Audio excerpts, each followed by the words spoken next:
Hello, everybody. Oh.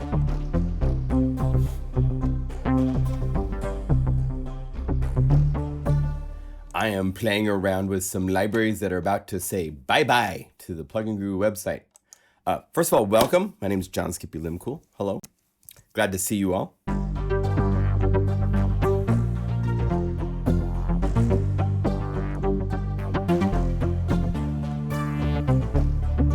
Kind of want to get drums going.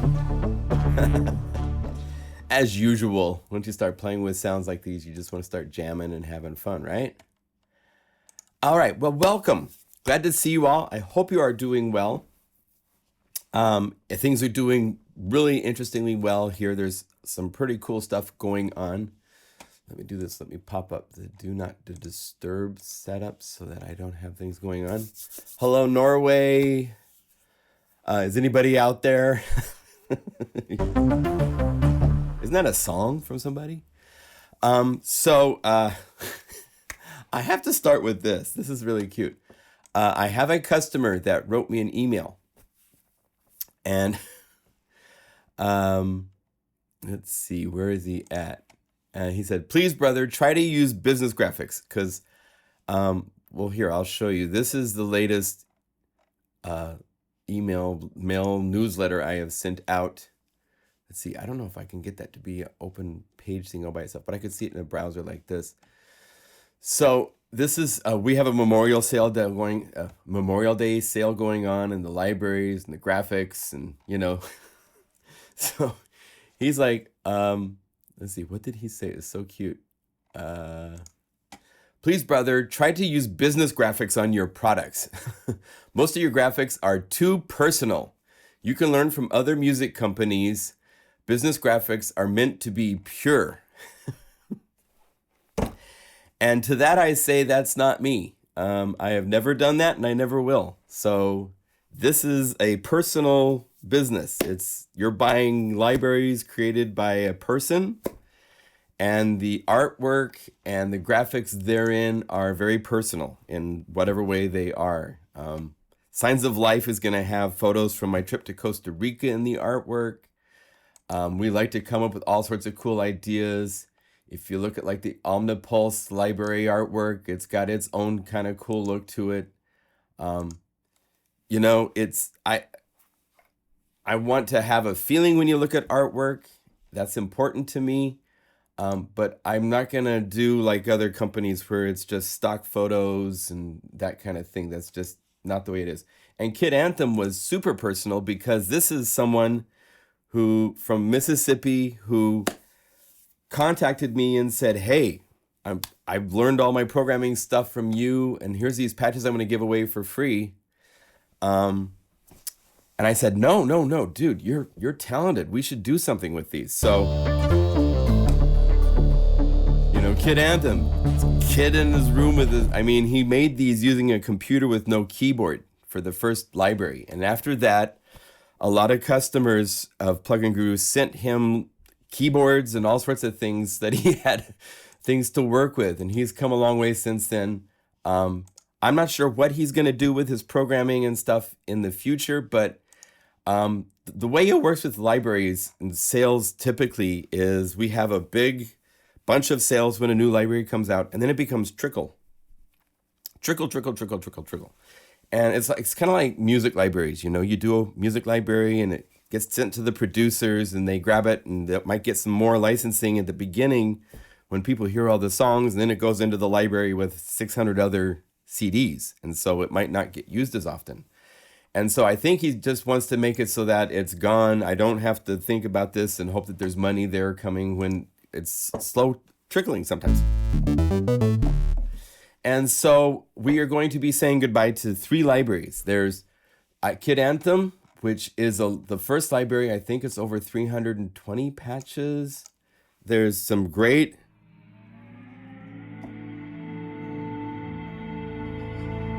very cool, unique sounds.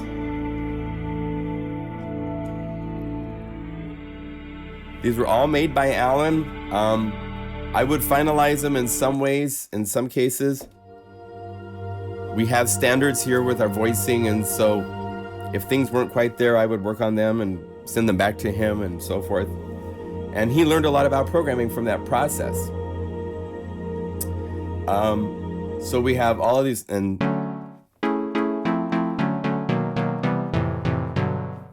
I've learned a lot. Like these would be now chord as their own category.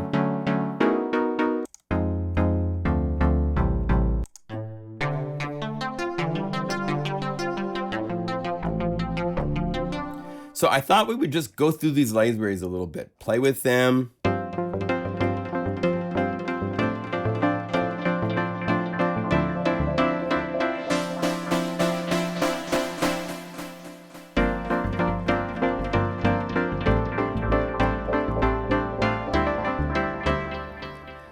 Just to give them the homage that they deserve because they're great libraries.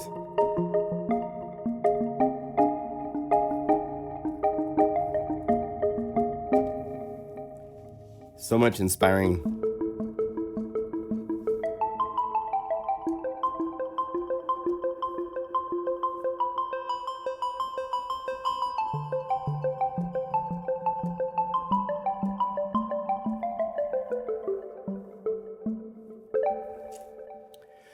Fun stuff. There's so many.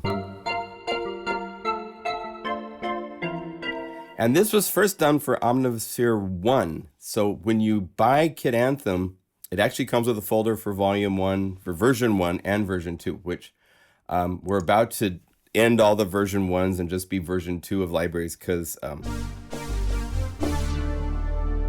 was 2 years ago we went to 2, maybe 3 years ago.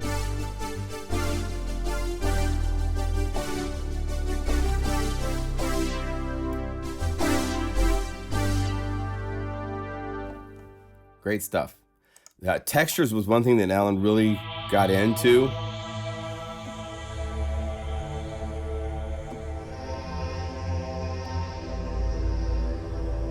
So there's a whole bunch, as you can see, of all sorts of great starting elements for songs.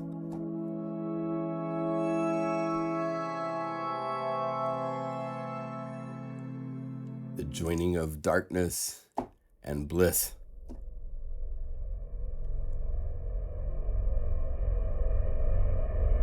Cool stuff.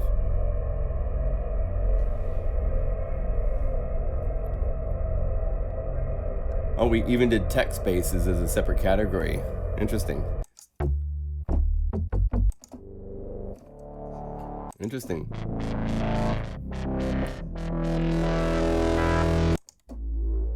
Mother screaming. So just so you know, these libraries, until June 1st, they are 50% off at the Plugin Guru website. And then they are gone. Oh, using granular. I can always tell because my computer goes once we start using that. So, and in a case like this, like, see, where is that at?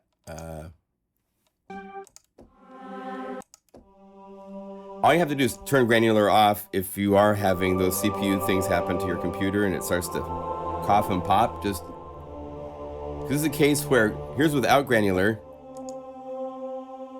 and then here's with.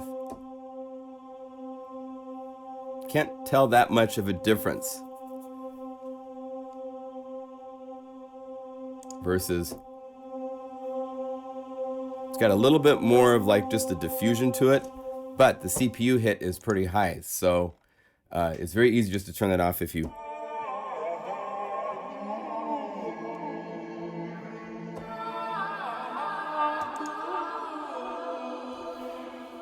If we already bought them, will we be able to re-download them if necessary in the future? Yes. Yeah, they will still be on the website. They're just going to be taking off from being able to be sold, as far as I know. That's all he's asked for at this point.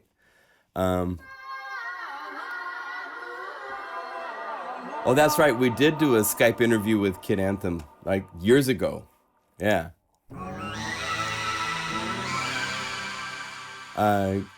Yeah, they will be backups. So if you own the library, if you buy the library now, it will be on the website in the files for you to download because you've bought licensing to it. It just won't be available as of June 1st to new customers per Alan's request. So,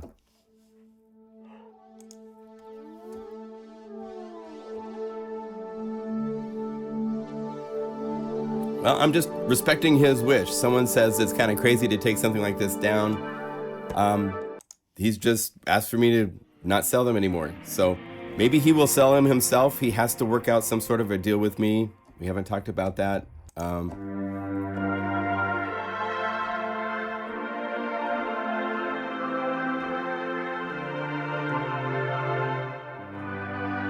You know, a lot of photographers do this with prints. They'll like only make 200 prints of a specific photograph.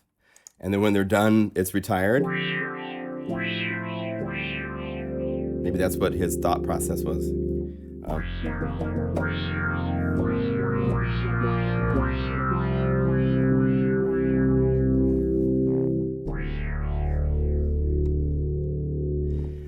Is there a comprehensive tutorial on how to use this beast?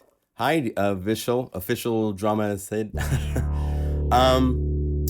There's a whole bunch of videos on this channel that I have made for Omnisphere. I haven't done 2.6 from scratch.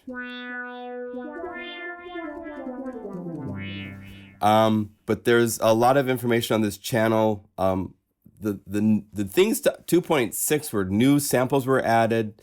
The arpeggiator had some new abilities added to it. You have all these additional parameters to work with in the arpeggiator.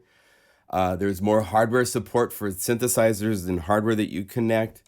But the overall interface and the way Omnisphere works hasn't changed very much since it first came out. It's a lot of these parameters that you see here were there in version 1. So the videos, especially from 2.1 forward, are the same. So there's a lot you can learn with the videos that we have here. You can also search YouTube. There's all sorts of people that do video support and stuff like that. So there's also videos I should tell you about on the spectrasonics.net website. They have a whole area. If you don't know this, this is a really great resource. Let's see, spectrasonics.net.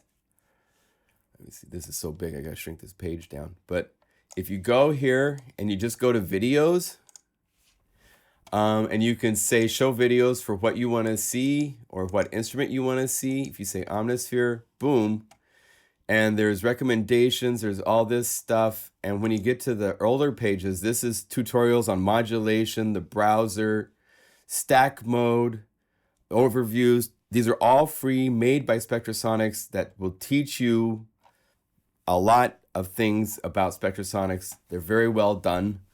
So it's a great resource that they have done that. So if you don't know, go to spectrasonics.net, click videos, and enjoy. There's a lot they have created. They've done a lot of live playing videos with people playing their various library plugins that they've created.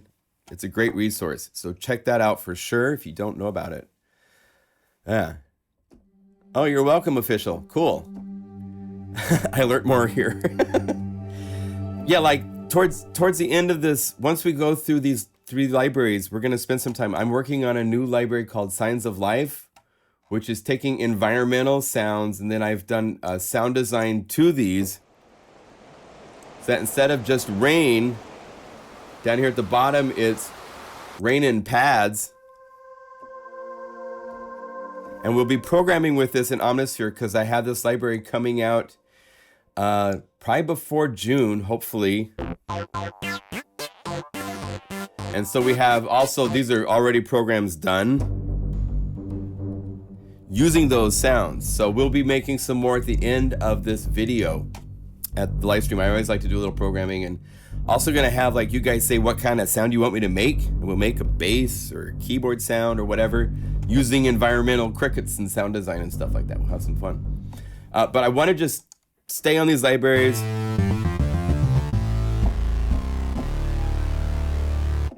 I remember working with him so much on these basses. Bass is one of those things that's really close to me. I love making cool synth basses. And the key to bass, the tip that everybody knows if you've been around me for very long is that it has to work really well with drum grooves. You have to. So here's Super Macho drums, my drum kits for Contact. There's like 90 or 60 kits or some crazy number of drum kits in different types of styles and so forth. This is the dope EDM. Let's do this. Let's go Super Macho drums. I'm going to use a Super Pop. So just go up here and say Super Pop. And each one has, if we show the keyboard, the low keys or kicks. This is the same. I do programming for Korg synthesizers, have since 1988. And so I use the same kind of layout that I use when I design drum kits for Korg, where these lower notes are kicks, bunch of snares. Now we start the general MIDI map an octave high, but you have 2 additional kicks, 2 snares, side sticks. So if you don't like that kick, and if you don't like that snare,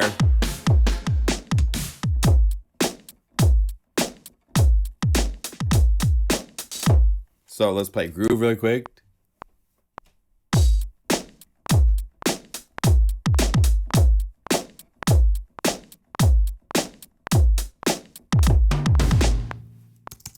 And quantize it. See if that worked.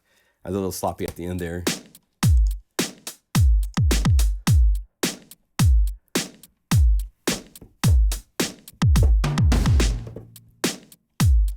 I gotta do one thing. I gotta fix. I'm gonna go over here and just this kick. Why are you not playing? Move you to be exactly on. Oh, do that. I needed a kick on the downbeat. There. Now we can play basses, and this is where you get to test to see if they work, because it's.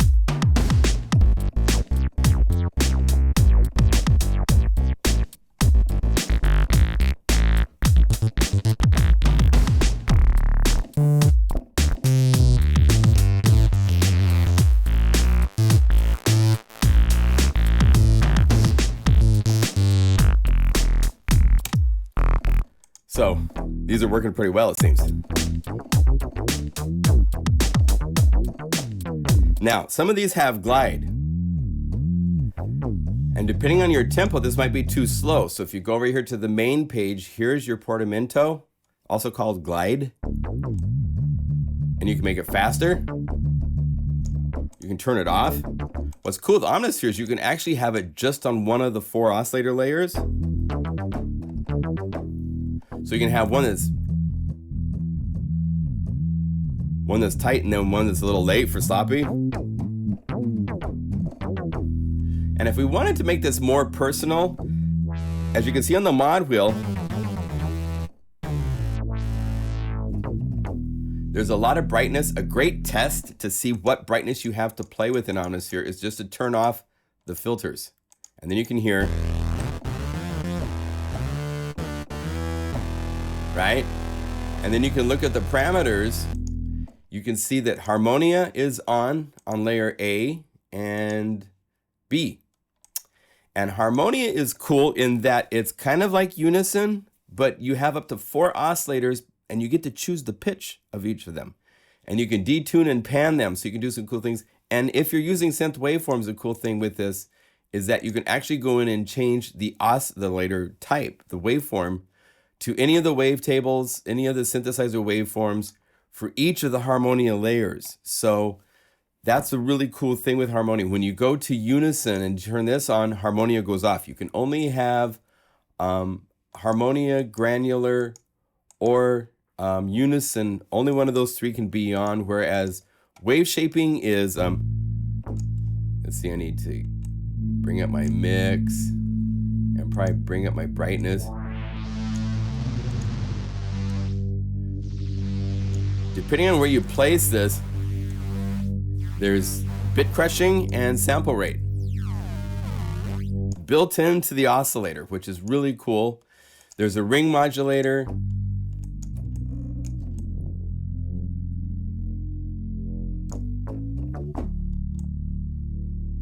And usually variables of like 0.75, even.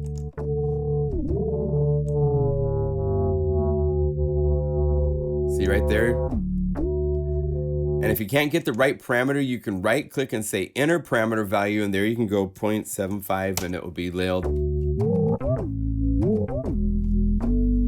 So with these parameters, we could change this to be unison.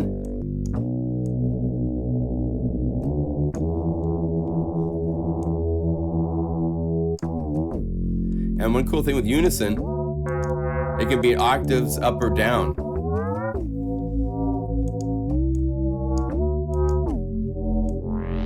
This has a lot of brightness, so let's have the filter play by turning up the intensity.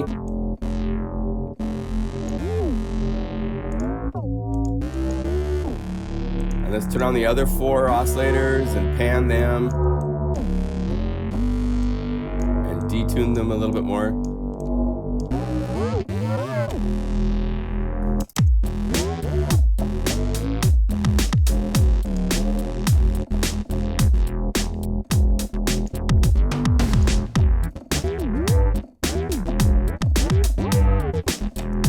So there's all sorts of ways to customize any of these patches. These are all starting points to work with, right?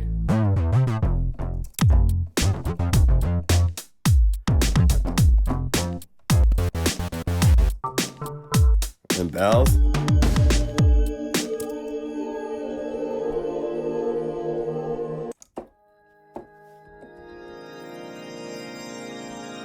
Some that are not really bells, but more textures.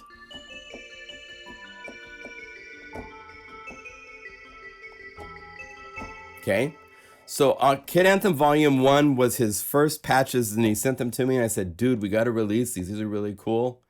The second library he did, he got more into, especially if we go through where he loves Tangerine Dream, and so a lot of these have, I think he did a didn't we have a thing where we were saying things that were Tangerine Dream related?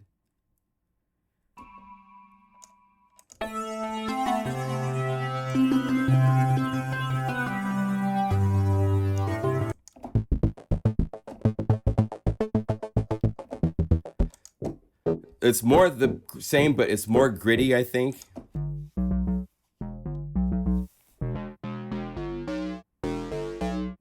There's Richo and Ruby Bays.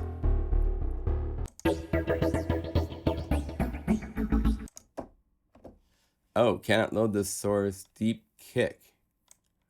Huh.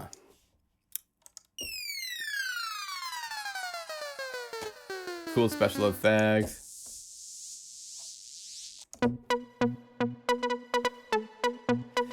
He was trying to do ratchets. Oh, here's a TD, Tangerine Dream.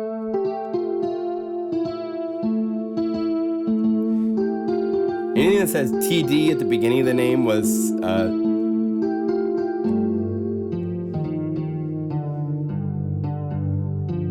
right? But ratchet, let me show you something. So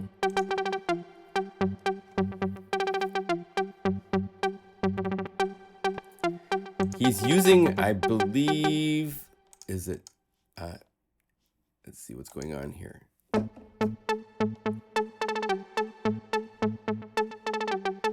So mod envelope 2 is adjusting something. Let's see what it's adjusting. If you click on the modulation right here, you can see the list and select this. Oh, he's popping up a delay mix, which means that the delay's up all the time. Let's see if we mute this and we go to this delay that's on this track.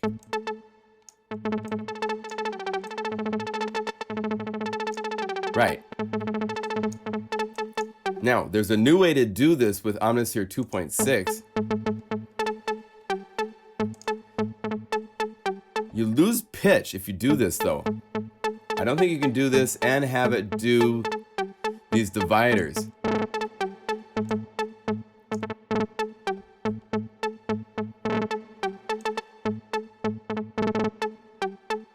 That's kind of unfortunate, but you can do dividers and triplets and all sorts of different things that way, right? So there's other ways to do the ratchets and so forth, but he was using delay and then bringing up the mix of the delay to do it, which is cool.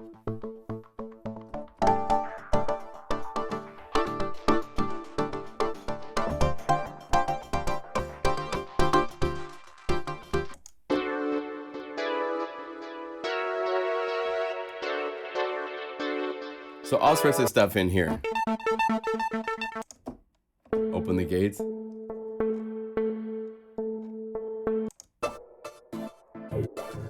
Textures on the dance floor.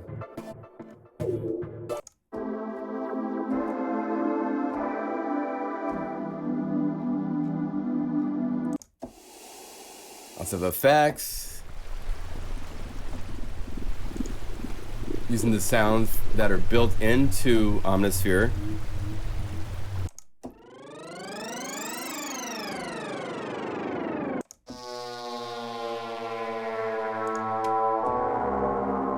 As you can see, this is using FM, ring mod, wave shaping, and unison.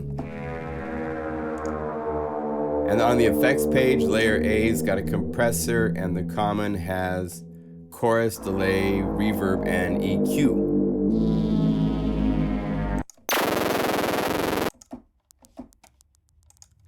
Rise and fall. Nice, long, slow rise and fall. The third library that we'll get to in a minute is Universal Cafe for Rob Papin's Blue 2.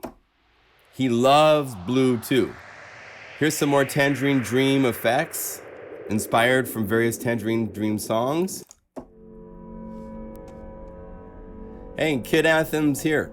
Alan Polley sound design is Alan, Kid Anthem. So tell him thank you for making these available to us in the first place, because it's cool to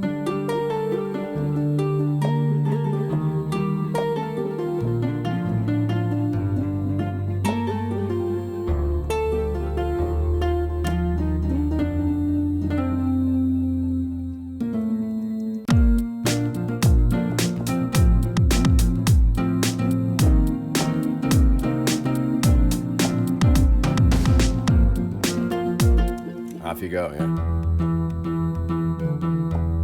Kid Anthem's here, yes. I want to play a couple of these cool sound effects.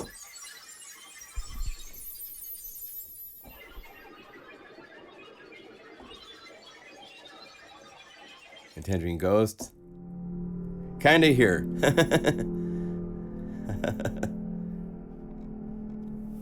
Well, good to see you, my friend.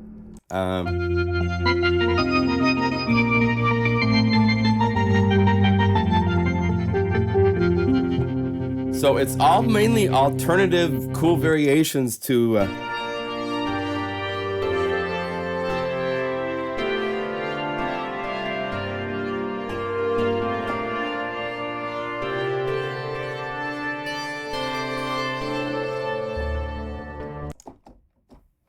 oh, another one, Tines of Dream.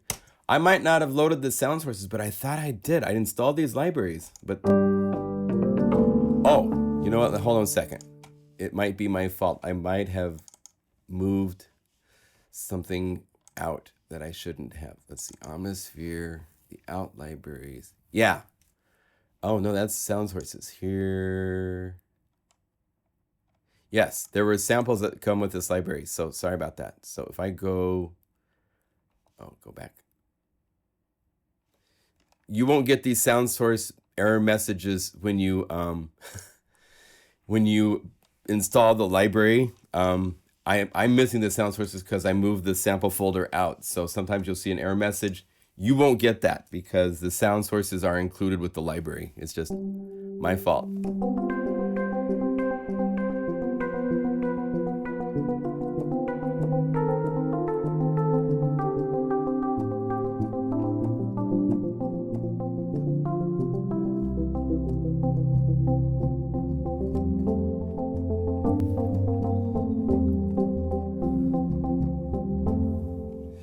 Yeah, so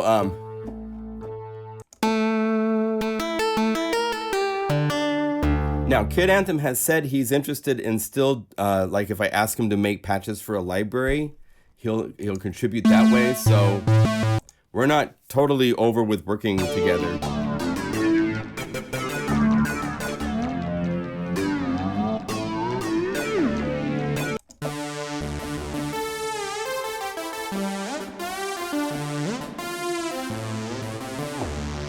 Here's a few more Tangerine Dream leads.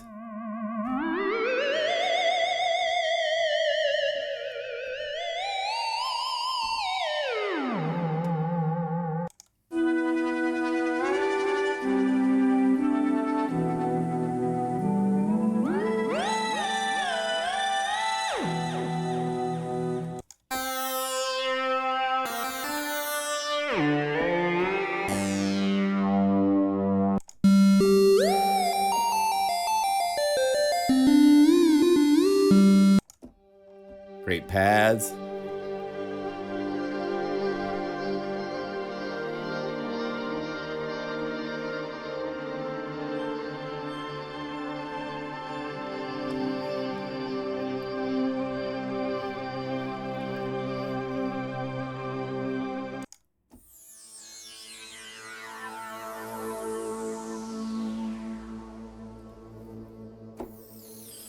Hi, MJ.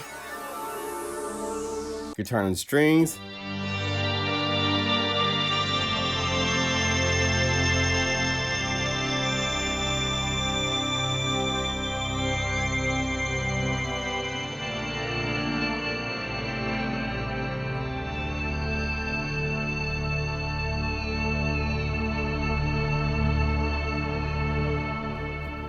PWM Dreams.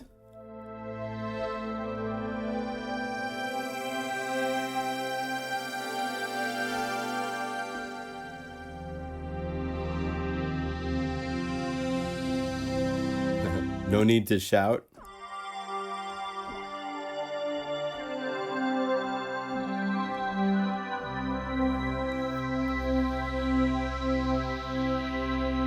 Very cool. There's all sorts of little things in a lot of these patches that are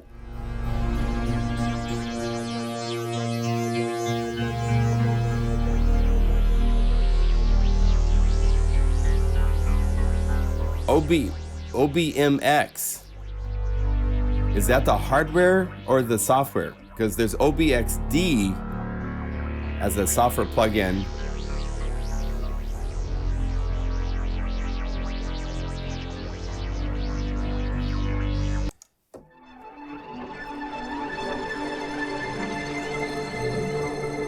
Some very cool, like I said, he's always into textures. So there's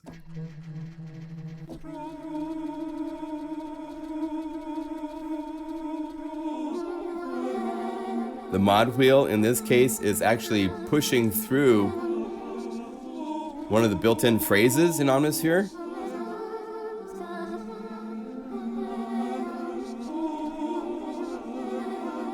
So if you're doing horror films, this is very cool. I want to go see Brightburn this weekend, that new movie that's kind of like the Dark Superman. I've heard some cool things about it. And, what if Superman went the wrong direction? Instead of saving everyone, he was evil. Worth watching. Cool premise.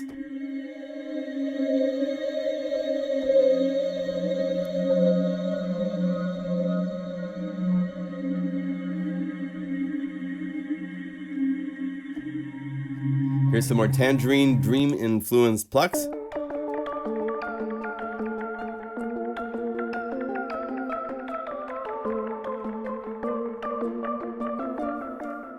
And Unicorn.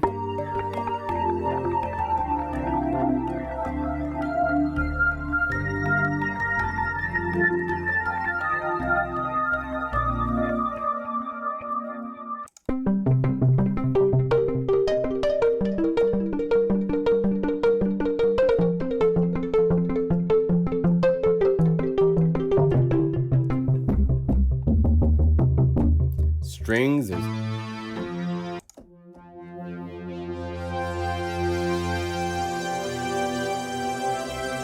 Swirls of purple flying through time.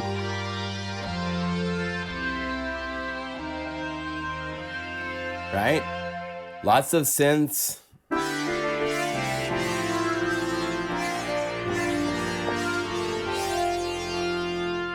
cascading.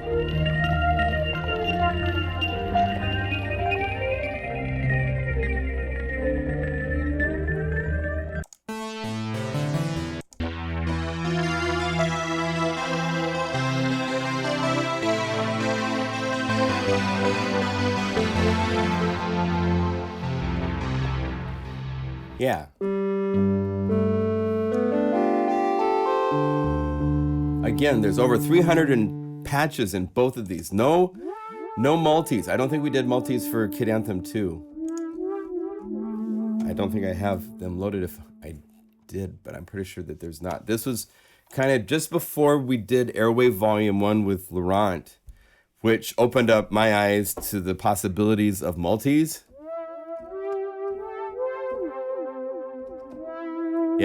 Yeah, we did not. Okay. Textures, again, it's a favorite category that he excels in. Oh, and again, I'm missing certain samples, so.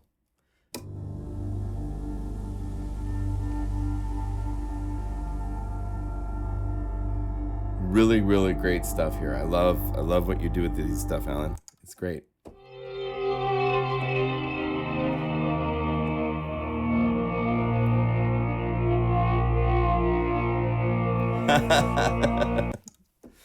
Yes.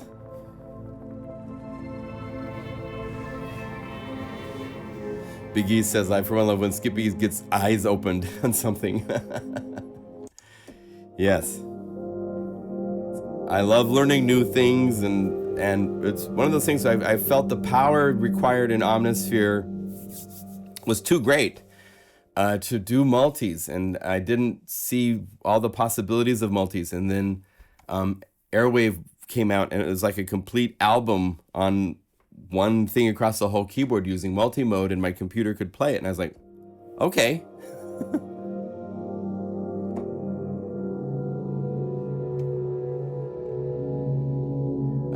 Tearing it all away.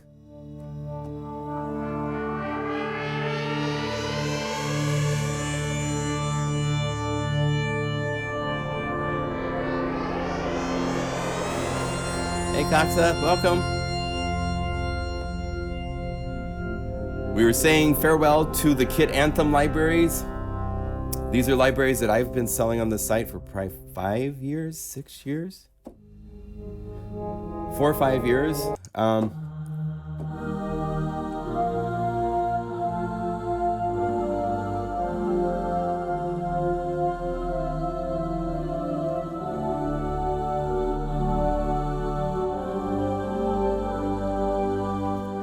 And actually, Kid Anthem came to me and said, you know, just take them off the site. I'm done. And I was like, well, wait, let's do a farewell. Let's do it properly. Say goodbye to him, because I've never retired libraries before. This is kind of new to me. And I wanted to give respect. These are great patches. It took a long time to make these.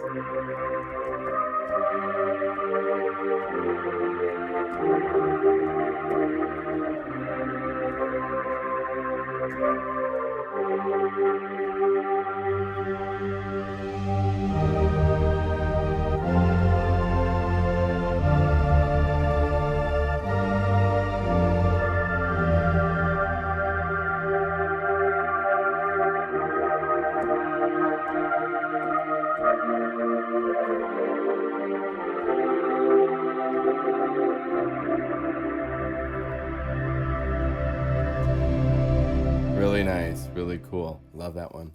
Another Tangerine Dream.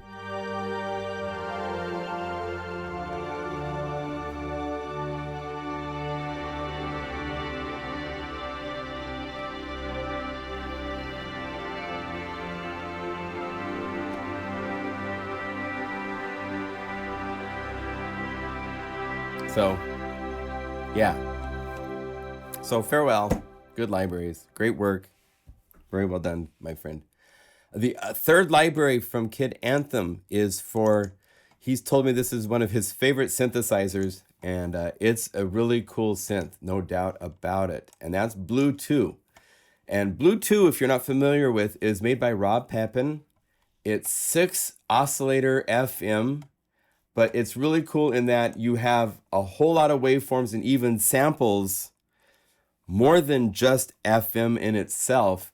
It actually can do some really crazy things with the arpeggiator, things like that.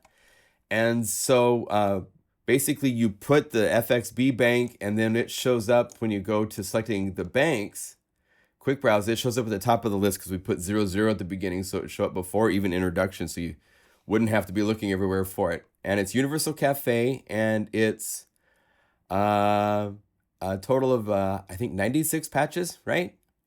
And it has a great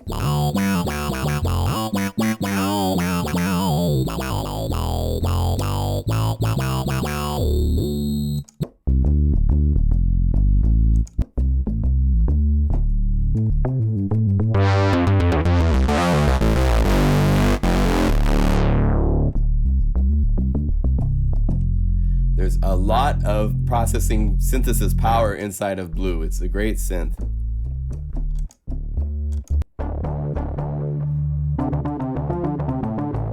It has a nice effects section, if I can figure out where that's at. Here it is.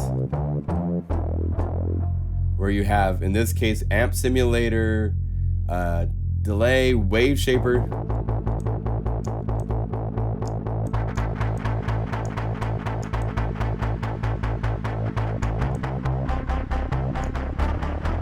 Into reverb.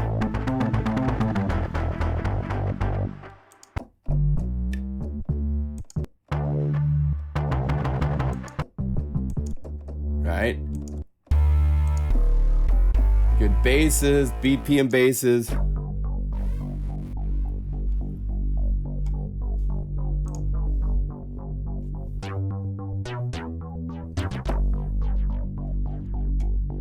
Yes.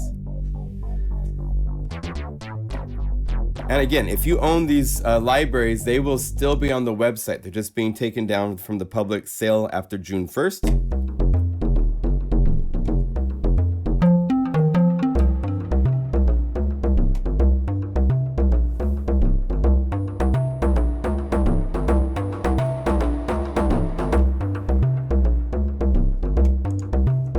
And again,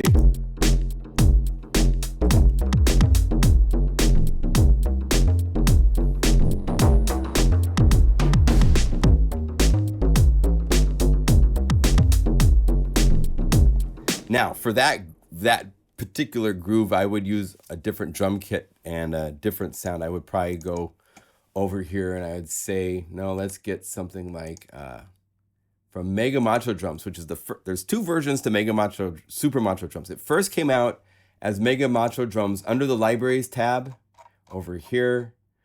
And it had these kits and it had this artwork. So it had this older look to it. It required a serial number, and I just decided after going through the serial number process for the update to the library, I didn't want to use a serial number. So it no longer shows up under the library tab. It shows up under files, and you can put it to quick load, where you just right click to show quick load, and you could quickly put any of the libraries in contact to quick load. So you can quickly go through, and you can actually get to libraries and load things faster here than going to the libraries tab and cycling through all of the libraries. It's a much faster way to work. And so Mega Macho Drums was the first library. So I'd go to like Maximus, and here's the updated graphics, and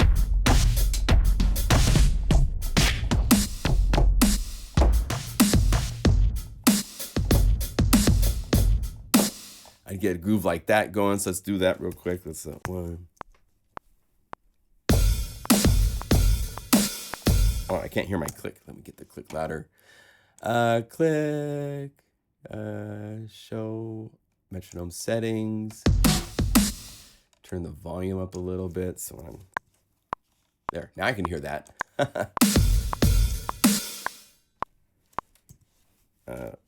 Two.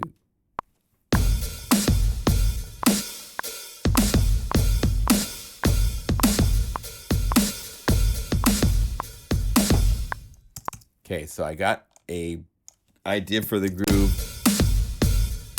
Now I'm going to modify this a little bit really quick. I want to go to the open hi-hat. And because this is set to drum, this is what we love about Super Macho Drums, is I can edit anything to any drum sample with all of these parameters on the screen. And it's per drum. So you're not having to go to multiple pages like most drum editors. And I can even lock this with the little note lock button so it just plays that sample that I played last. So I can turn this up a little bit more.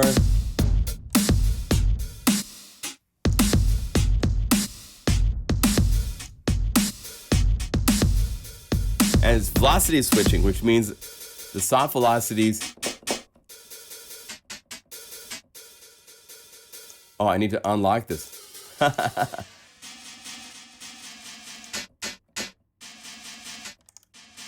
So I need to lock this.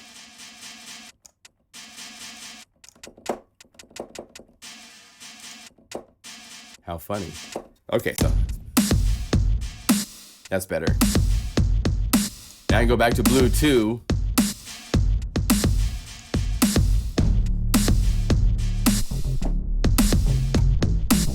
Oh, and I need to go to this.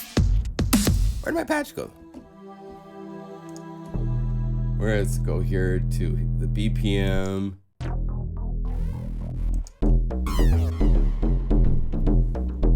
There we go.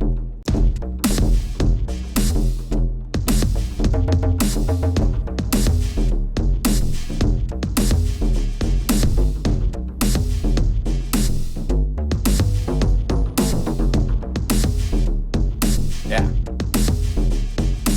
So change kits. It sits right in there really nice. Oh.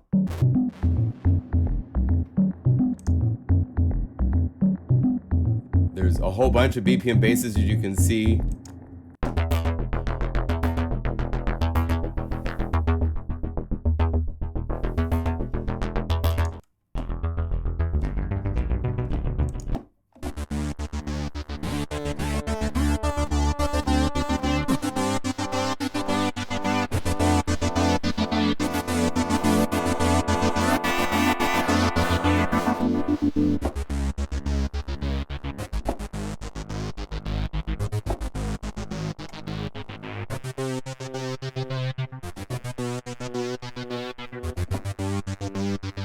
Is Blue 2 still available? Good question. Let's go to Rob Papin's site really quick. It should show up. Virtual Instruments. Yeah, if you go to Virtual Instruments on the Rob Papin website, Blue 2 is right there. So it's available. Yes. Yeah, it's a good synth.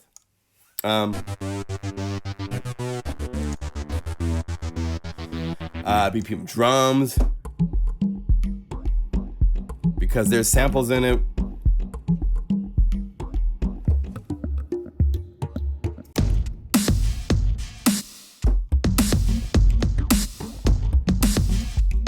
This one part I want to quantize to.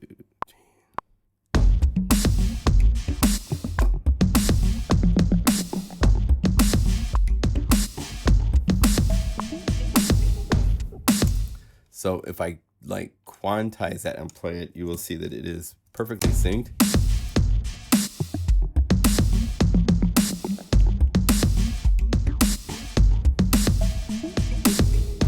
Cool. So there's all sorts of fun creative stuff in this. If you own Blue 2, or else if you want a new synth to play with,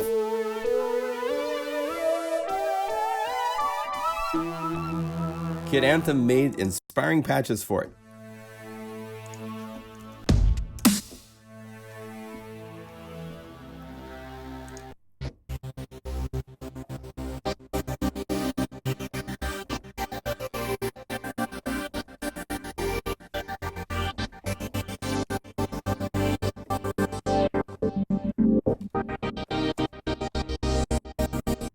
That's cool.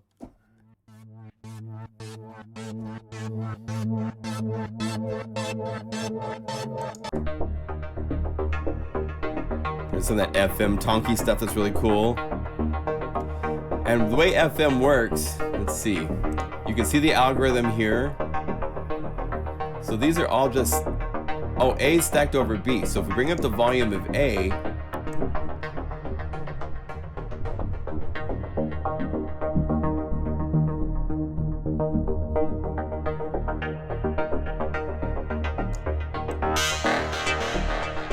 there's a filter, which is cool. You don't have that on most FM synthesizers, like the DX7, for example. I mean,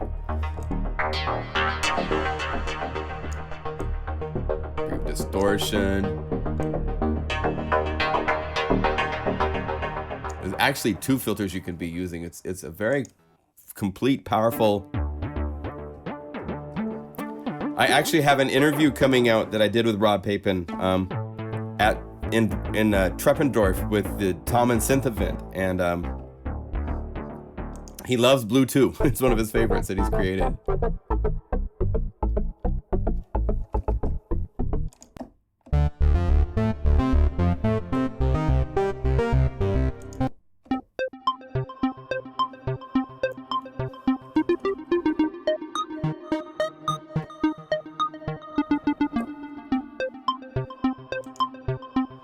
So we can keep going. There's BPM syncs all over the place, right?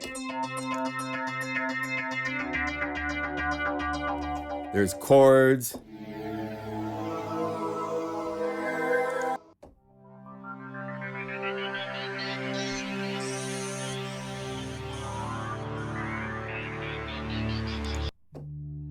I'm Aquaman.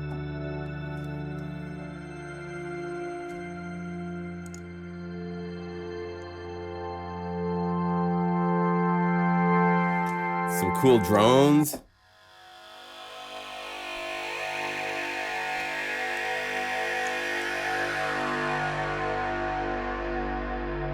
Just by bringing out the filter cutoff, you can control where the drone sits.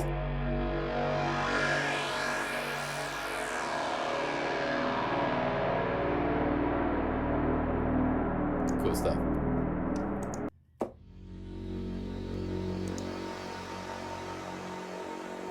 There's effects. Here's a fall noise.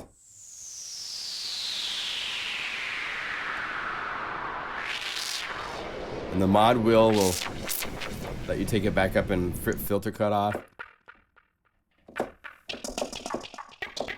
Moon tapping. Keys.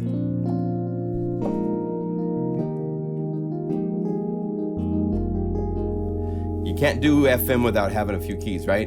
And here you see the algorithm layout. So C and D are on top of F. So if we go to C and D,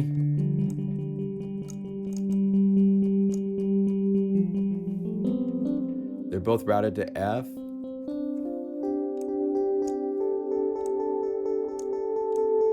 Oh, but they're not on. See, these are turned off. So it's just A and B are on.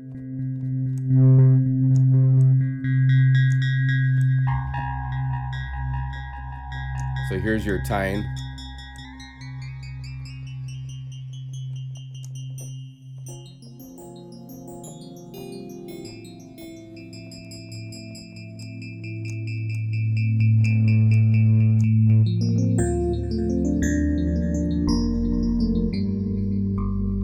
Okay. I made an FM, yes.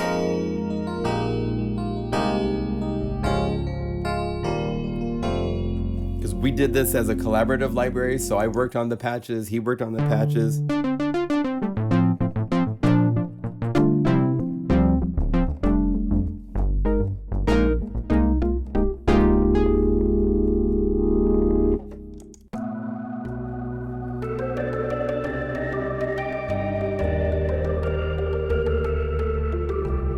Okay, there's so much here. I'm not gonna go through every one, there's just so much, but we did the drones, we did some keys, leads.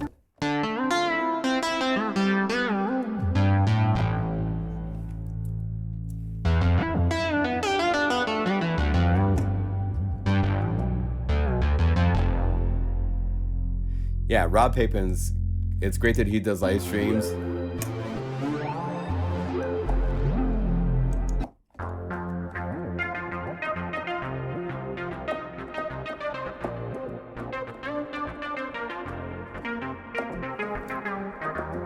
I actually have another video to post for you guys too. That's really cool. Gaz Williams was in Treppendorf, and he hosted a live little roundtable with myself, Rob Papin, and a couple other guys that were there that are programmers, just talking about programming and inspiration at this. It was great. So those are two that I'm going to be releasing. They're almost done. Takes a while to edit video, my gosh.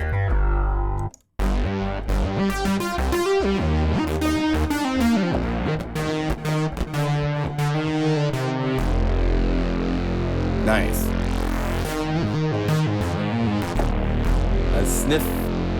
Sniff the dirt. You can do more than sniff with this.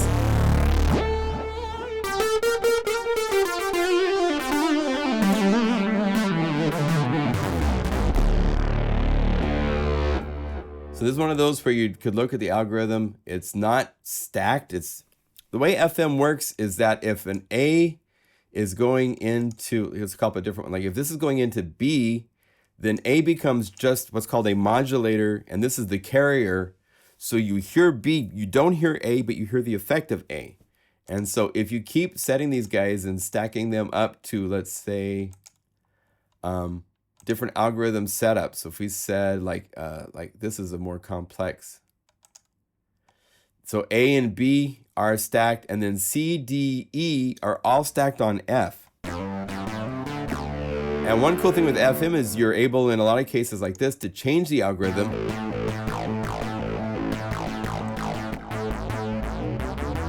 And the sound will actually change. So any of these patches that we've been playing, this is very simple FM. There's actually no FM. It's nothing is stacked on top of anybody.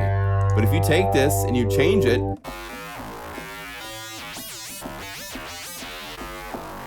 and now you look at the volume of A, B, D, and E. So if we turn off A, well, let's turn off C.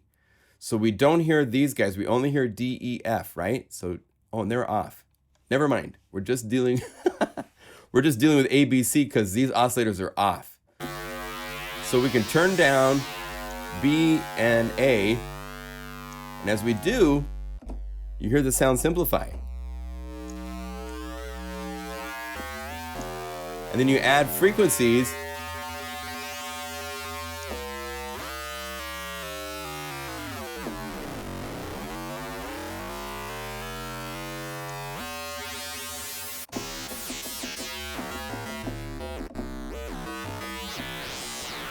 So it's very possible with any of these patches to go in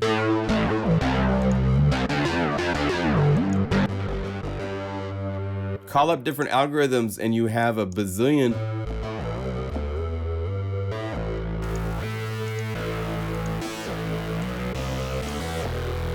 different sounds. That's what's really fun with FM is it's a pure form of synthesis. It's not subtractive is where you're process. Subtractive is where you're starting with something bright and you're bringing it down. What's fun with FM is you're starting with sine waves, the darkest, purest fundamentals, and then as you stack them and modulate, new harmonics show up. I can imagine the guys when they were first John Towning and those at Stanford when they were doing this and they came across this like, oh my gosh, this is amazing. Because it really is cool to build up in a different way. Instead of starting with brightness and using filters, you're let's see if we can go up here and say init. If I say, I think there's an init somewhere here, default preset. So, you know, if I stack this guy,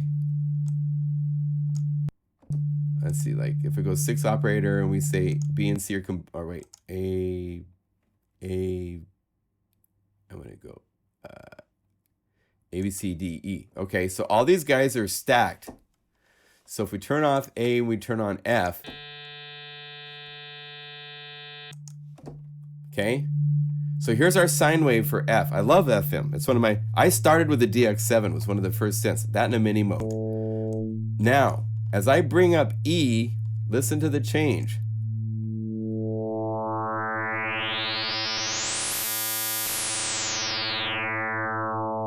And that's 2 sine waves. That's what's so cool.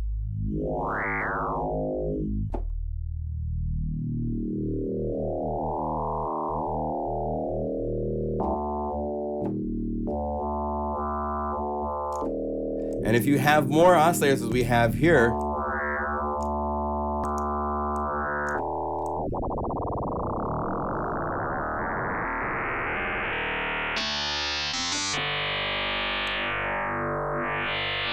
these other oscillators further up the chain are just further distorting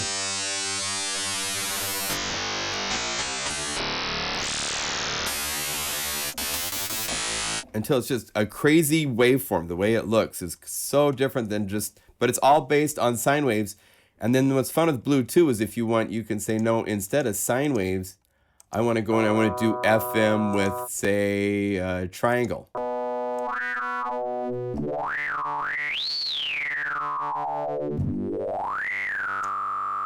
Or I want to use something with something like, say, a sine saw, which has a... And you hear all this stuff. Here's a sine wave to start.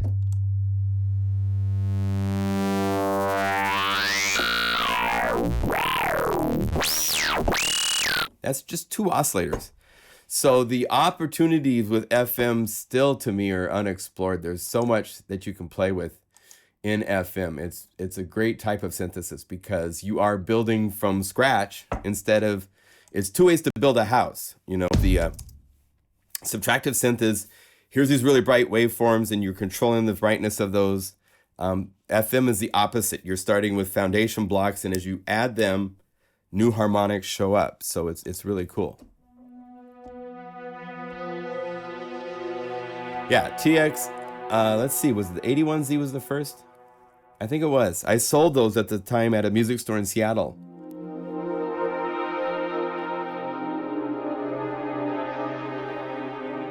And I think the TX81Z was the first one that did have additional wave shapes to work with. And then this, for example, takes it even farther, because once you get past these basic building block shapes, you have all sorts of additive waveform and then samples. So if we wanted to, let's have a little bit more fun for a minute. Let's say default preset. And let's click down here on the algorithm page, say 6 operator. So D, B, C, D, E, F. So if we say F, let's turn off A and turn on F. And turn on E. So here's FM with just 2 sine waves. Sawtooth. Things that have sharp, jaggy edges in the waveform are just going to create, you know, triangle's more almost like a sine wave, but it's got some harmonic content. So the sound of the FM, especially up here, if you compare that with just a sine wave, it's very different.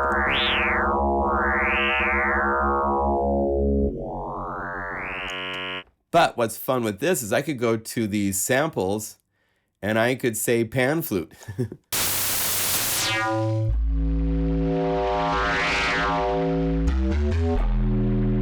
And I could have this layer here be a pan flute too. So now it's pan flute, FM.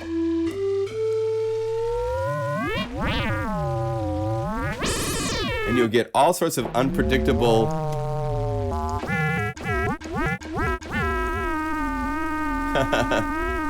here's big stereo samples, like here's so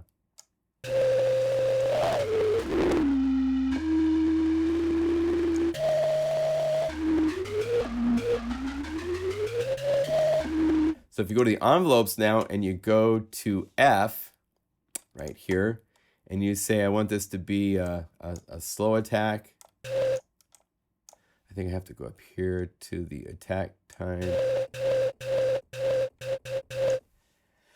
F.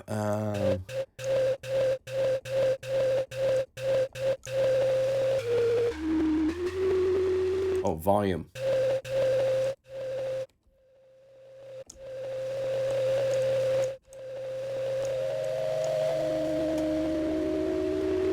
Then you go to the effects and you add some cool effects. Add a nice, let's say, and I think I have to go over here and route, if I recall correctly. Go back to the main page. I have to route this instead of dry. I want to say effects, all effects.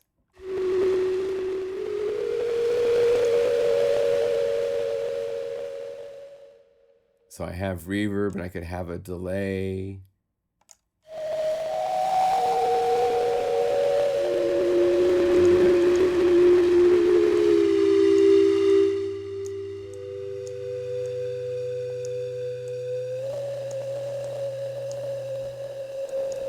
And you can create all sorts of interesting things. So it's not just FM in the pure sense like you have. Most FM synths stay pure to synthesis. This and the Mod 7 FM synth engine that we have inside of the Oasis and the actually Kronos, and Kronos 2 is where it really got developed, that we brought those out. I did voicing for that, where you can have any samples from the Kronos be used as oscillators for FM synthesis. And for the most part, it's Wild West territory. You don't always get things you expect, but you can get things that are really cool if you use it right. Right? So because it is sine wave synthesis for FM, you have to have a heavenly sine. So this is just the sine waveforms. Right? There's also this main page so you can see all the patches this way.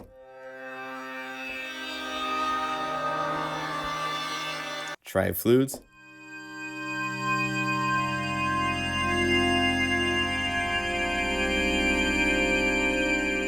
Neptune's choir is cool.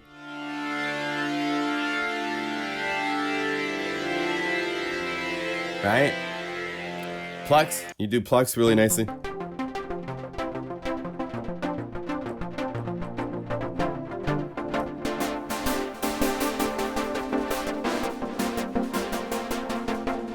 Right? Harp C tab.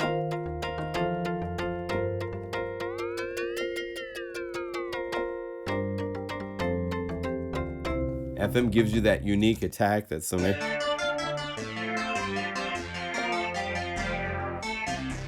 Right?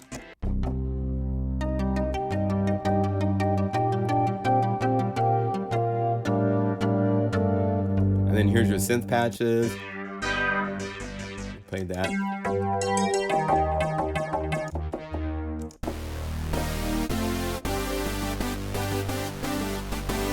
And you know, I did a library for FM8, and it's the same thing. When you have it like this, and you set it to say sawtooths or sines or so forth, you're doing multi-oscillator synthesis. And especially since we have filters after the fact, now we're in subtractive synthesis land, right?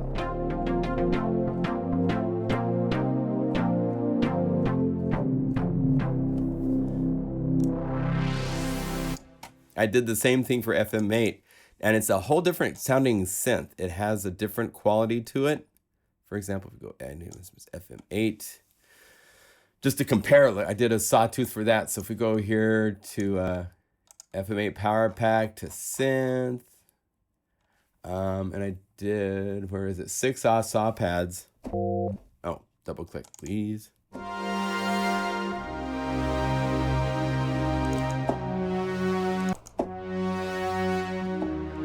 And I didn't design this to be the in-your-face aggressive. It's got different envelopes right now. So I could, if I wanted to spin the time, B, C, D, E, F. And let's look at the filter. Z's the filter. And I have some weird frequencies going on somewhere.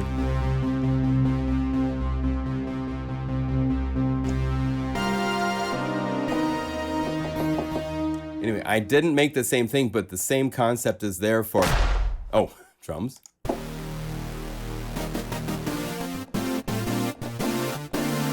I think Bluetooth's attack is more unique. There's a little bit of a rounding to FM8.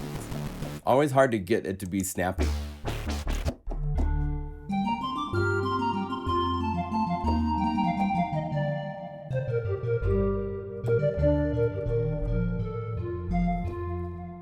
all sorts of fun stuff. We're almost to the end of the library. There's just vocal. Yeah. So there's 96 patches in the Bluetooth. It's called Universal Cafe. And I think it's $17.50 at the website. And farewell to the libraries. They were great experiences and great adventures. Kid Anthem, is great to work with you on those. Yeah, I've been down the FM8 rabbit hole this week. Is there a difference between FM7 and FM8? Yeah, big difference. FM7, the interface was very different. It was not as easy to use in some respects, I think. Oh, is Tim Dale here? Hey, Tim. Good evening, my friend. So yeah, those are the 3 libraries Kid Anthem has released. As like I said, a fun adventure to work with the guy. He's a good guy. Let's do this. Signs of Life. So let's move to the next chapter in the little agenda I have set up, and that is programming in Omnisphere. And we have like 15, 20 minutes. Does anybody have a type of patch you think we should try to make? Bass, keys, texture, name some ideas. Give me some ideas. And we'll make something in that direction.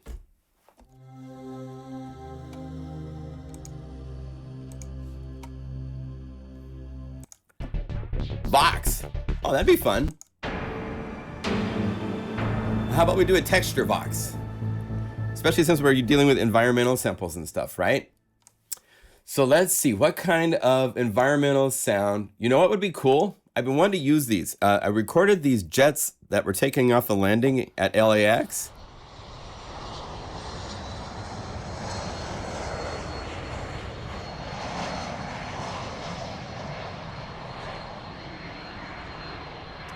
That could be a really cool kind of choir omni chord textures together. Yeah. So we'll use this. I'm gonna tweak it a little bit. I want it to be a filtered, like that type of an opening. So we're gonna turn up the envelope.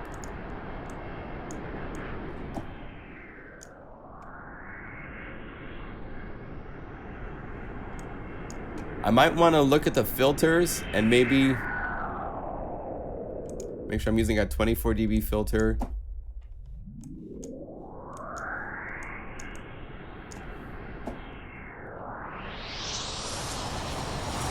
All right, let's make it. So I'm going to hit lock. Just so you know, for those of you that are beginners, when you're looking at the envelope section in Omnisphere, it has ADSRs like all other synthesizers have, but what's unique is that you have the little magnifying glass to this area, to many other areas inside of Omnisphere, for the oscillator page, for modulations, to see all the modulation list. This lets you get to a place where you can actually use curvatures. You can just right click and add new segments to make rhythmic envelopes or make more complex envelopes. There's parameters here. I'm going to use lock, so that if I move this, anything to the right of it gets moved too. So these guys that have that shape that I've got, and it's kind of accelerated in its shape, so I'm going to make it a little bit more natural in shape.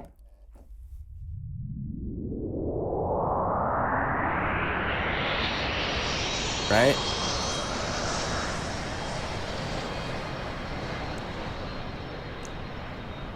And then it should come back down.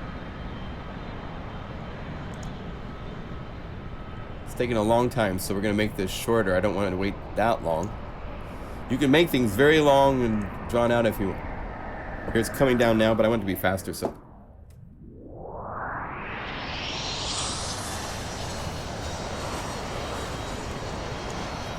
Okay. And I'm actually shaped this to go down a little bit faster on the downside. And then really long on the release so that it just draws out.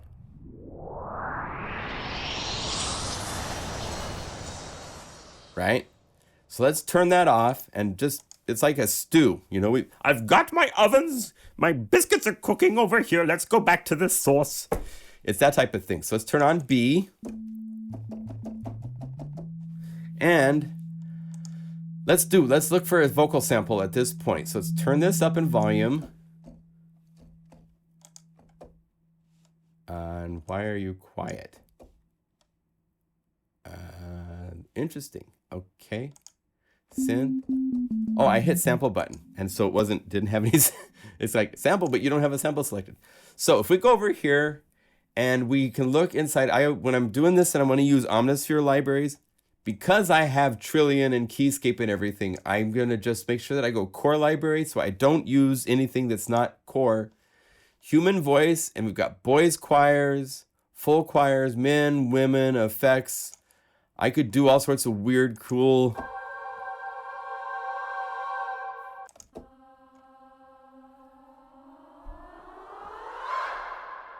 stuff like that.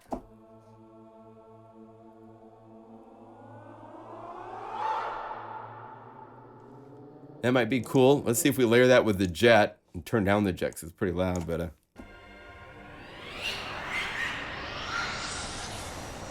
yeah, it's too slow. So let's not do that. We'll just put a vocal sound and then we'll program it to be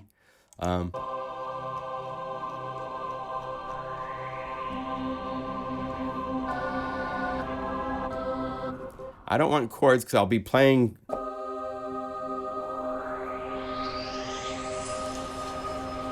Yeah, that's cool with the jet taking off. So I like this. It needs some more shaping, right? So let's have the vocal pad start slow and long release. Now, I need to get more. I want to get a little bit of frequency content in this. I'm going to use the wave shaper.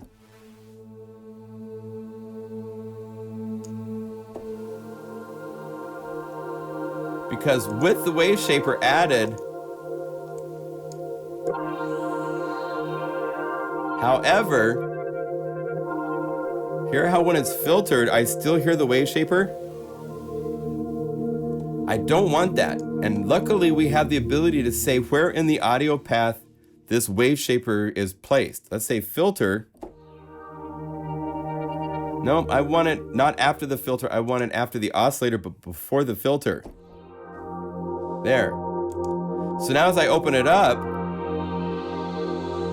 now I hear that filtered stuff, but when it's down, when it's filtered darkly, hear how I hear that?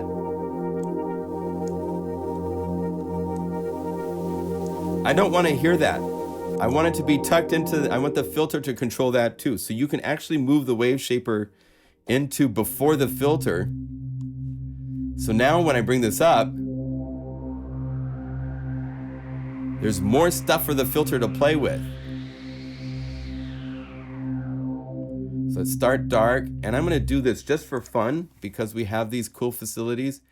I'm gonna go to A's filter and say copy, and go to B and say paste. And just like that,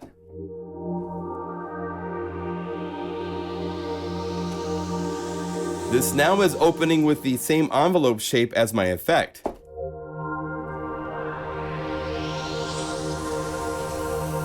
So it becomes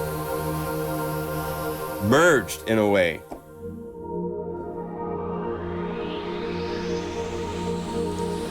And then I'm gonna actually use lock and move this just a little bit later so that the jet has its moment to shine at the beginning.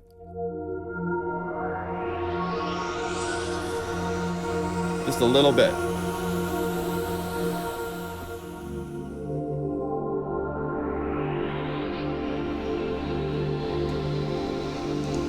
Right?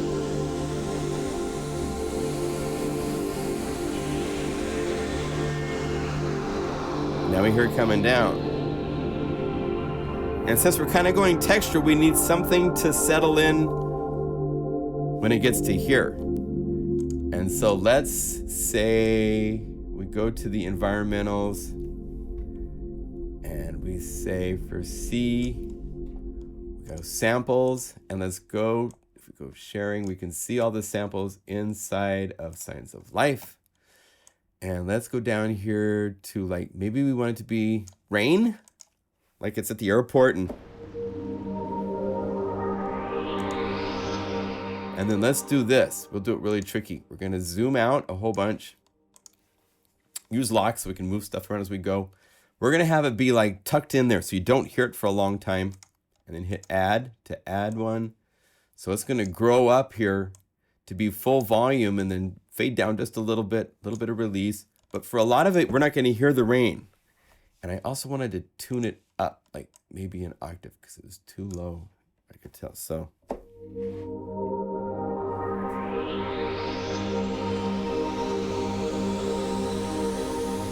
So I see a little volume show up.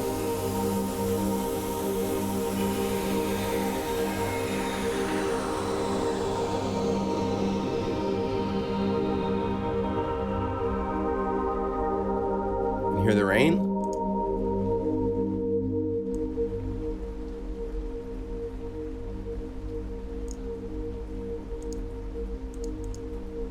I have a compressor that's kind of dancing with the levels a little bit, so I'm going to turn that down. Turn this down just a little bit.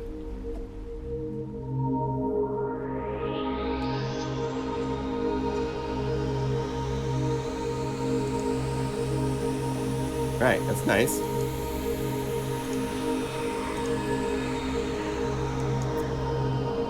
And then on top of this, I go human, let's see, core library, human voices, maybe like the pianissimo poise choir. But tucked in there,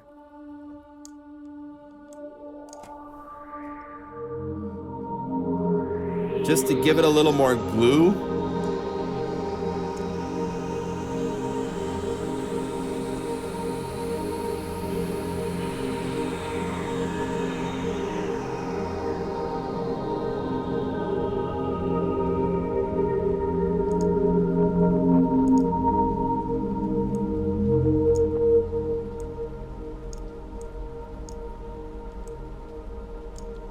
That's kind of cool.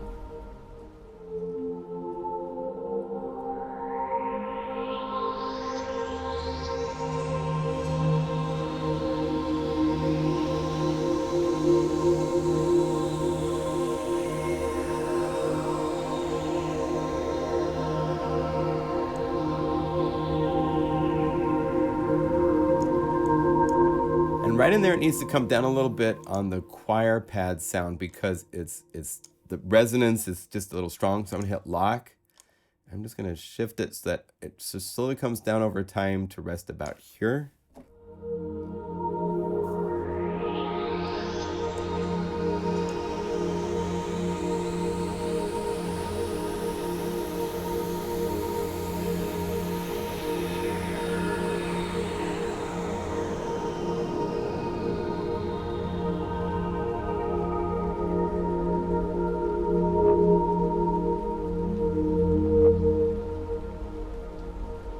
Yeah.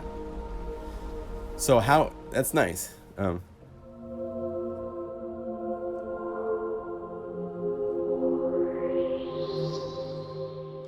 Maybe a little less resonance. Actually, you know what we might do? This is a fun trick that I do quite often. I'm gonna have the resonance follow along with the filter envelope. So we right click on this and we say modulate this, all mod sources, filter envelope. So that way it gets more resonant and then it comes back down as the filter comes down. So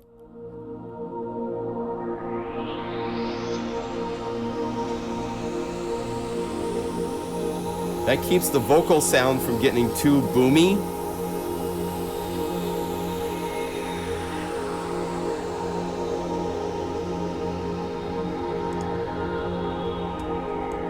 Then I'm gonna move these guys and make room for maybe just one delay. The chorus echo is a special delay because it has chorus in it. And so let's set this to be like half notes. So it kind of just is gonna like follow and repeat the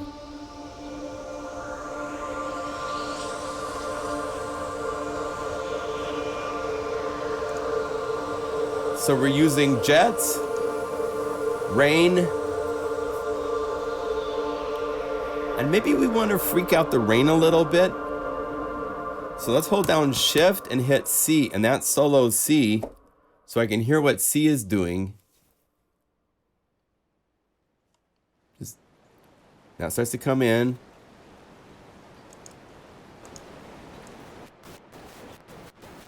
Let's play around with our parameters here. Maybe having these bounce around with random LFOs would be fun. So let's set this up and say modulate with an LFO.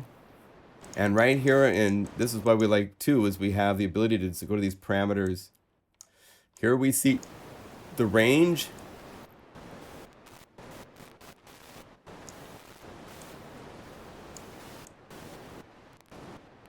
And I'm not going to worry about tempo. This is not tempo based. And I'm going to say randomize with a different LFO for the sample rate. And it's also going to be set to a random, but it's a different LFO at its own rate with its own depth settings.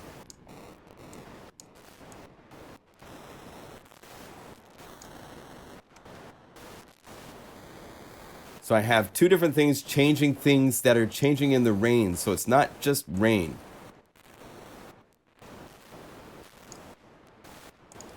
So if you just click C again, everybody comes back on. So now I can hear.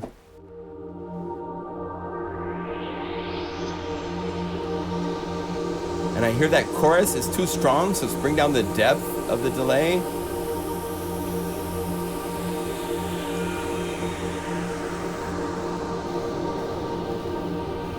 Now you hear that stuff I'm doing to the rain.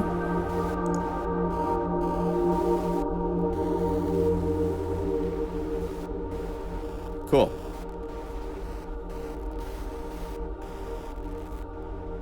Makes my mind flow.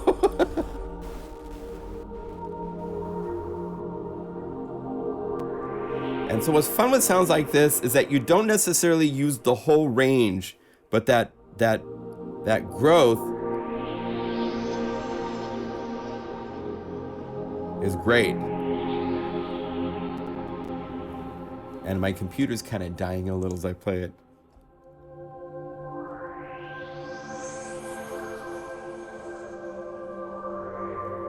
All right, what should we call this?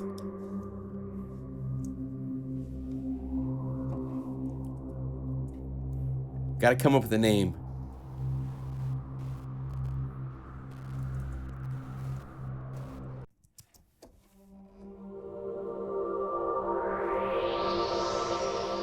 And here, just for fun,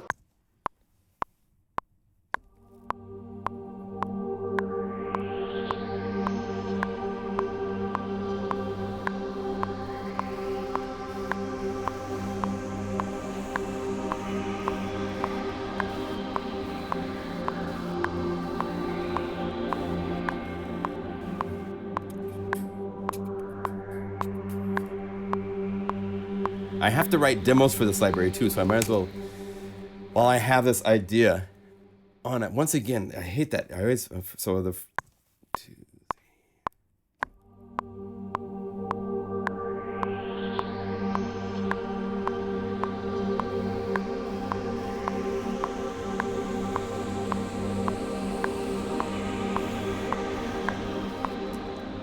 Please tell me you got that. Yeah, it's like I play on the downbeat and it doesn't record the notes sometimes. It just jazz me batty. So one more time. 2. I'll hit on the upbeat, then I'll fix it.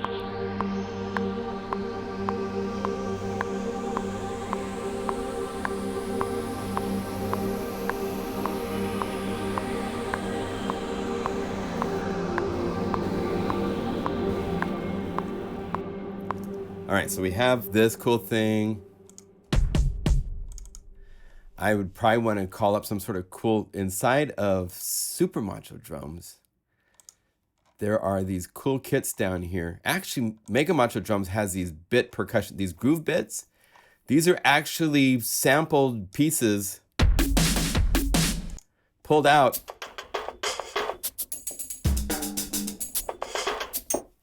from like all sorts of drum loops that I've done in the past.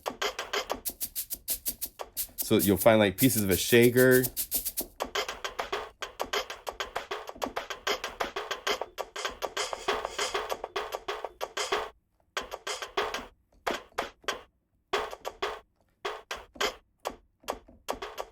Let's see. So I'm making a groove with that. So one. Let's see. In a case like this, I'm actually gonna slow it down and then I'll speed it back up, or maybe not, because I want it to be slower.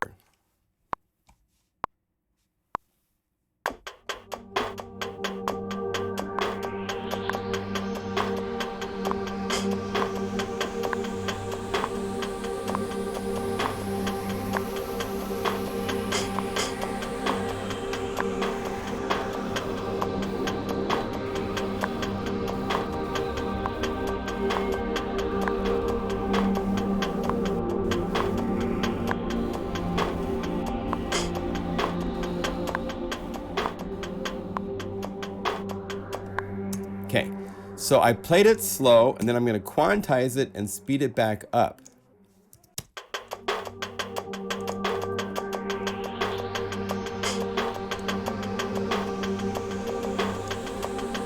And here, check this out.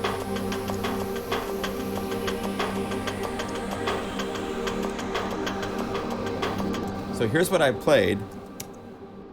I go over here and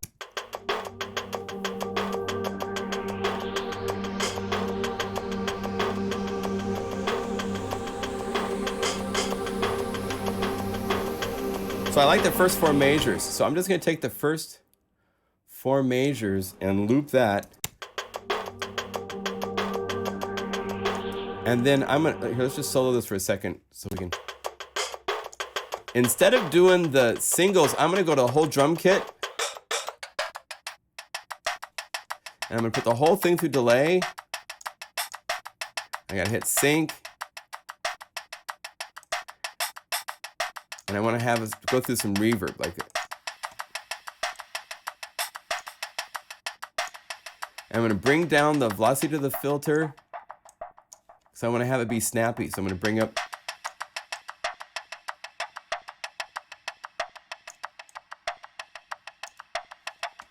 There.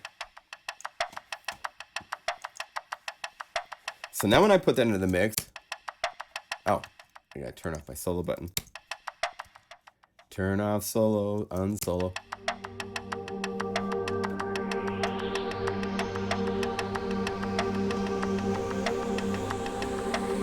And I'm going to set this to MIDI channel 1 in Contact because it's playing MIDI channel 1.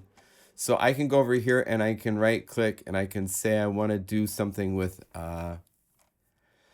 there's Vox bits, synth bits, the damage perk. So let's go over here and select damage perk. It automatically makes it MIDI channel 2. So if I go over here and I control and click 2, 3, 4, so now I have different MIDI channels.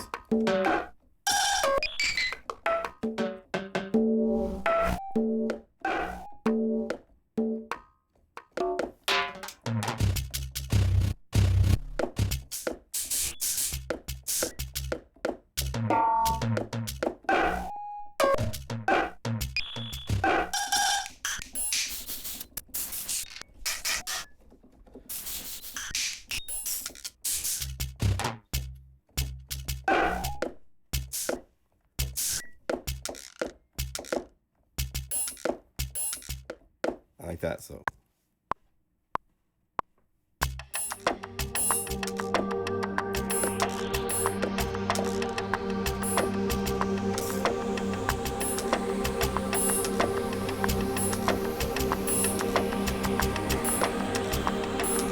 Actually, let's do it this way.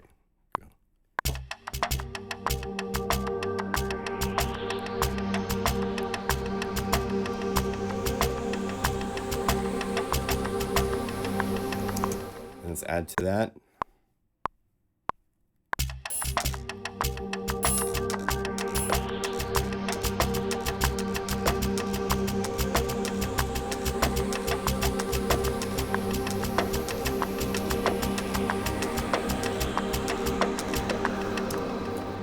And then I can quantize both of these that I just recorded. And then I want to take this sound. This is going to be my kick drum. So as long as I'm on drum, oh, not for that, on this, let's tuck that away. So we're just looking at the second one. I can tune it. And I'm going to add EQ. It's almost in tune, but not quite, right? So I'm going to actually go in under the hood to the mapping editor and go to tune.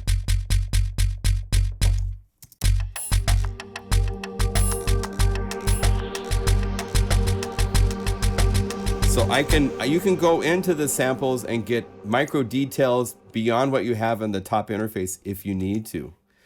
So I have that going on. So let's find out what we want to use.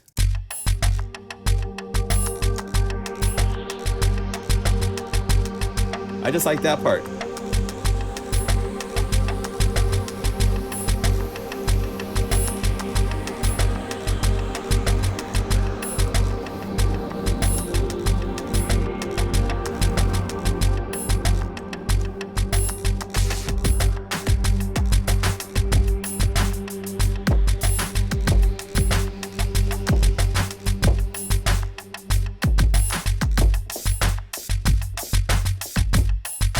So I could get some kind of cool Dead Can Dance vibe thing going.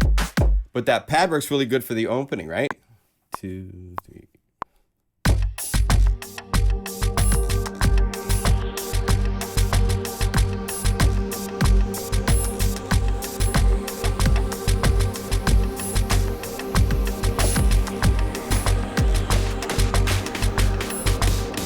I'm looking for what snare I want to use.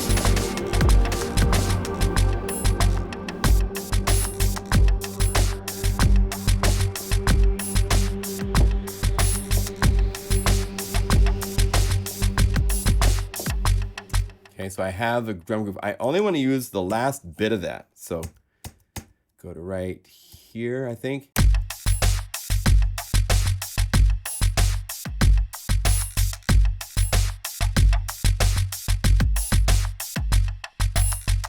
Right, so mic 4 to 9, Command T splits it.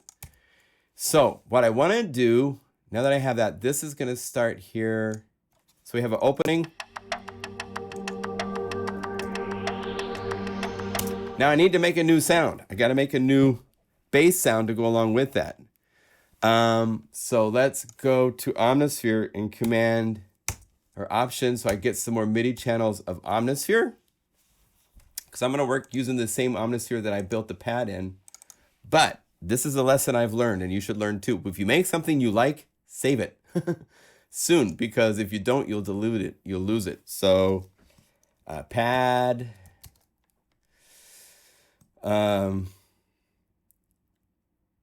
Flying. How about dream flying? Dreams in flight. There we go. And we go to signs of life and to, let's just put it, I think it's more pad. The categories I use tell you how you will use the sound. So it's not texture, even though there is a texture element to it. You're going to use this as a pad and then have all this other stuff kind of surprise you, you know?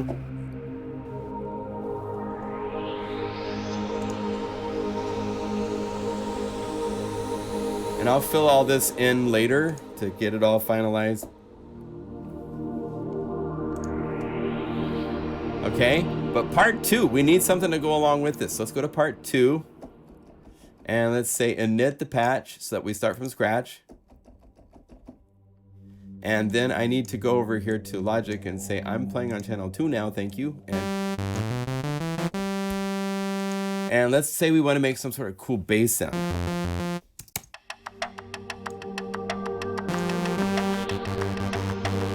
Need to go down an octave, so go -12.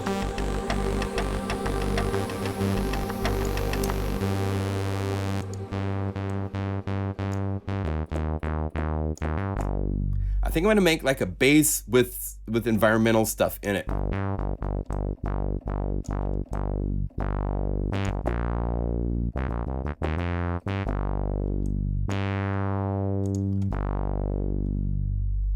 I like that.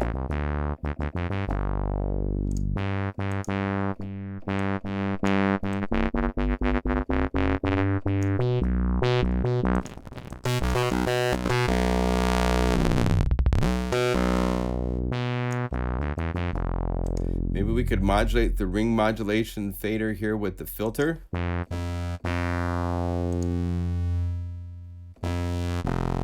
No, I want it to be snappier. So we need to go over here instead of filter. Let's say mod envelope 1.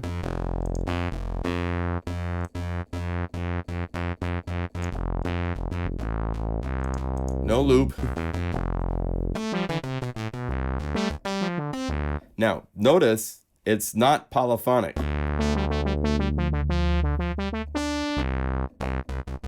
That attack is there, but when I play other notes, mod envelopes 1, 2, and 3 are monophonic. So we want to go copy this envelope and let's paste it to 4. And then turn loop and sync off because that's not part of pasting. And turn on the P button. But we got to go over here and say mod envelope 4 is what we want to use. Still monophonic, right? You only hear it once on that note, and now you don't hear it. Hit the P button, and now it's polyphonic.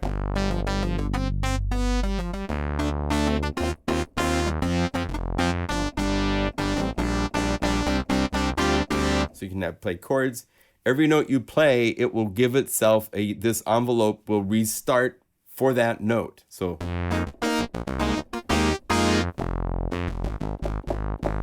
let's see how this fits in the mix.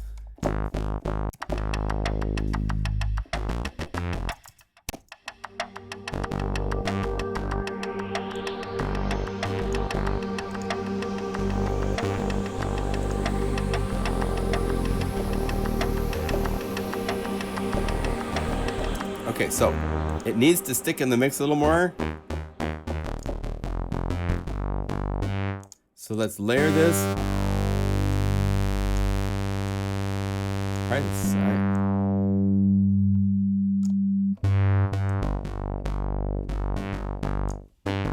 We don't have any effects, so we could go over here, add the vintage EQ, pop it up to 100. About.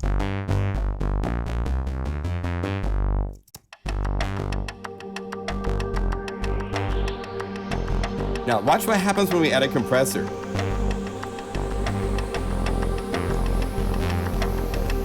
See how all of a sudden sits there?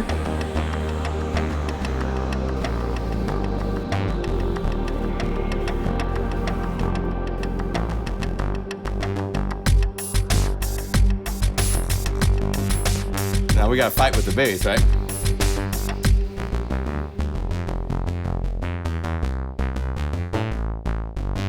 Now let's get some environmental stuff in here. These environmental sounds are really cool for like harmonic texture, other things. Oh, I'm going over time. It always happens when I start playing with sound design. I lose track of time so easily. Signs of life. Let's go down here to like stream.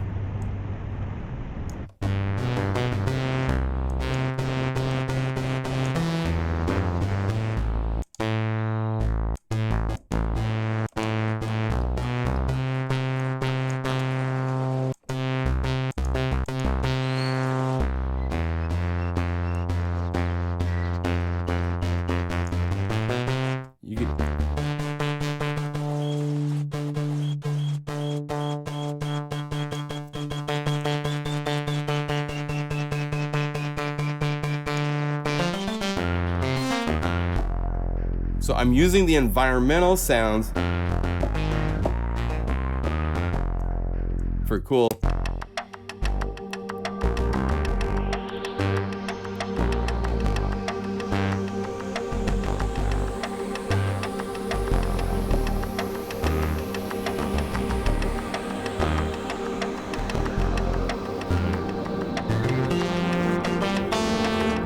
Now, I don't really want the environmental stuff to stay in the sound that loud after it. So let's just use an envelope on the amp and just tuck it.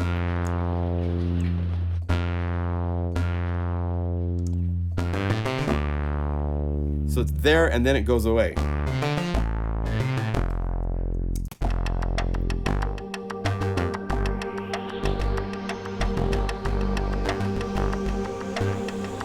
And maybe we want to play with the arpeggiator just for a minute. I want to do dum da da da bum dum, like it's doing some like let's see. 1, 2, 3. I always forget. Let's see, 1, 2, 3, 1, 2, 3, 1, 2, 3, 1, 2, 3. There. So now I have it on downbeats.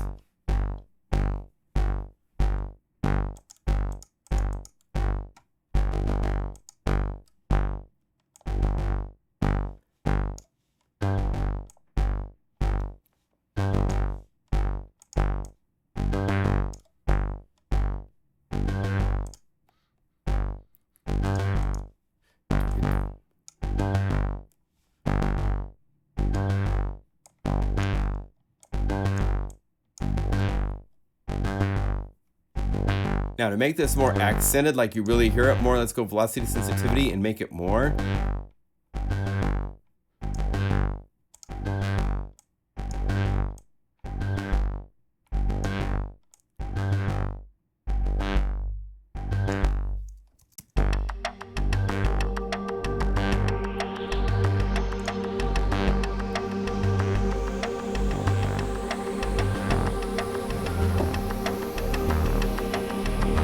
Now, I want this to be repeated like that. So let's go like this. It's got to be, I want that. This right here, I want right here. So let's do boom, boom, and have this one up an octave. And then make these go away. Just have a downbeat. Doom.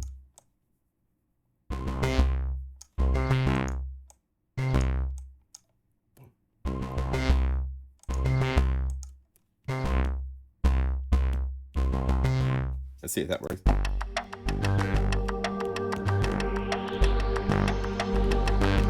There.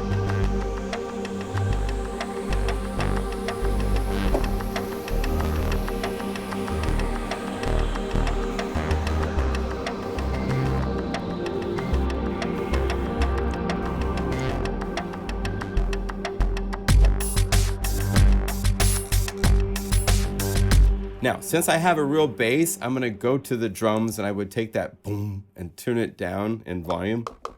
That's on channel. Where at? Yeah. There he is. So he's on there, so we'd go here. And we're on drums, so I can just turn him down in volume. So if I have right there, if I go to Omnisphere, to major 9.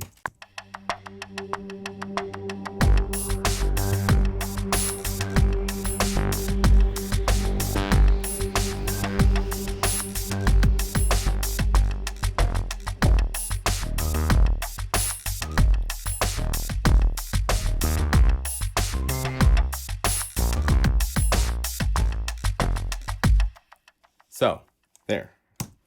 So I have a good start. And I could go back to that pad and it works even in this part. So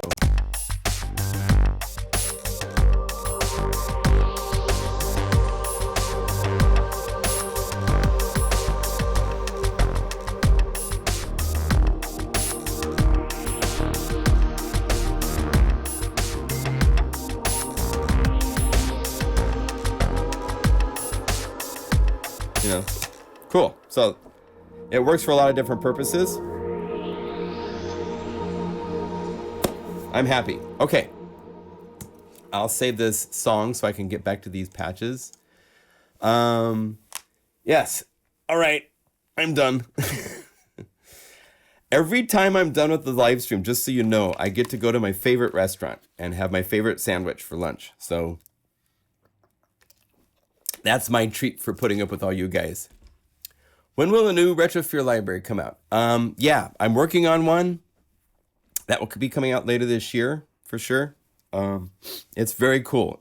I've sampled a whole lot of my Waldorf Pulse and my Micro Q, and it's really cool. Lots of retro synth type stuff. All right, so let's do our shout out. It's cool 57 of you nuts are still here hanging out. Shout out from PDX. Thank you for joining me, and I hope you have learned something from this fun time. We got 2 patches out of it, and we got to say goodbye to the Kid Anthem libraries, which is great. From somewhere out there in Edmonton, Alberta. Great. Shout out from Norway.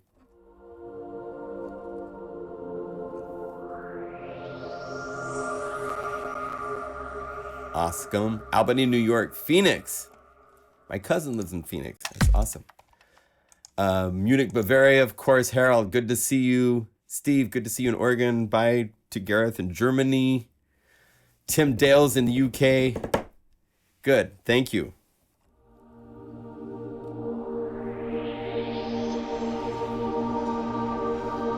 I like that. That's cool.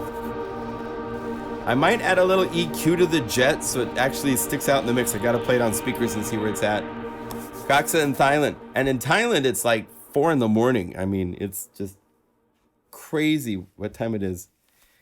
Hey, Siri, what time is it in Thailand? It's 3:53 a.m. in Bangkok, Thailand. So Coxa's in Thailand, which is 4 in the morning. You're a nut. It's so good to see you. Thanks for a couple hours. You're welcome. My pleasure. All right. Cheers to all. Have a great week. We'll see you next week. If you have ideas for live streams, I'm always open to new ideas, new fun things to try. Send me a note. Say, let's do this. I'm going to try this. Let's do this type of music. You know, I love it all. So it's all good. Okay? Be well. See you soon. Hands together, head bowed.